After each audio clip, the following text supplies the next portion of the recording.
Bienvenue à tous sur la chaîne Octane. Retrouvez une nouvelle vidéo tous les jours résumant l'actu automobile. Alors n'oubliez pas de vous abonner pour ne rien louper. Vous connaissez ces moments où vous découvrez une nouvelle série sur Netflix et vous vous dites « Ouh, ça promet ». Eh bien, dans l'automobile, c'est un peu pareil. Fondée en 2015, Leapmotor, une start-up chinoise de l'automobile, a décidé de faire son entrée fracassante sur la scène française. Imaginez, c'est comme si un panda avait soudainement décidé de participer au Tour de France en monocycle, ça reste ambitieux. Carlos Tavares, le célèbre patron du mastodonte automobile Stellantis, qui ne mâche jamais ses mots vis-à-vis de la Chine qu'il accuse de représenter une menace pour l'industrie européenne, pourrait bien pacter avec le diable pour mieux le combattre. Car selon Bloomberg, après Volkswagen, Stellantis envisagerait en effet un rapprochement avec Leapmotor, sans doute pour travailler sur un projet de voiture électrique à bas coût qui manque pour le moment chez Stellantis. Et peut-être que dans 10 ans, on apprendra que Leapmotor a racheté Stellantis. Affaire à suivre. On passe maintenant à un nouveau gros bébé venu de chez Volvo.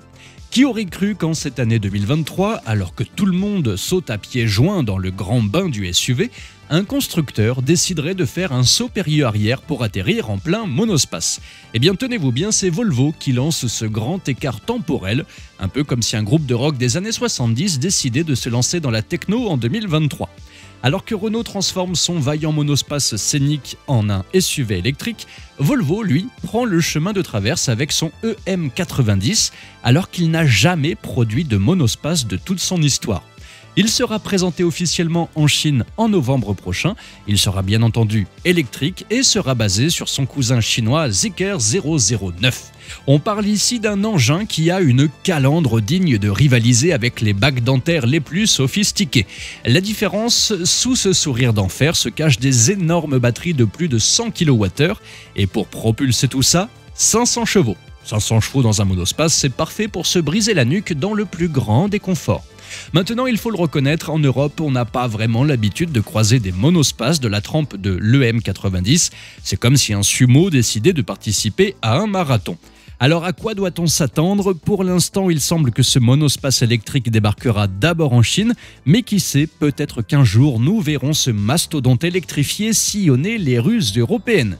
Et vous pensez-vous que nous verrons ce gros Volvo débarquer en France un jour? Et que pensez-vous de ce rapprochement Stellantis-Leapmotor? Dites-moi ça dans les commentaires. Merci à tous d'avoir suivi cette nouvelle vidéo.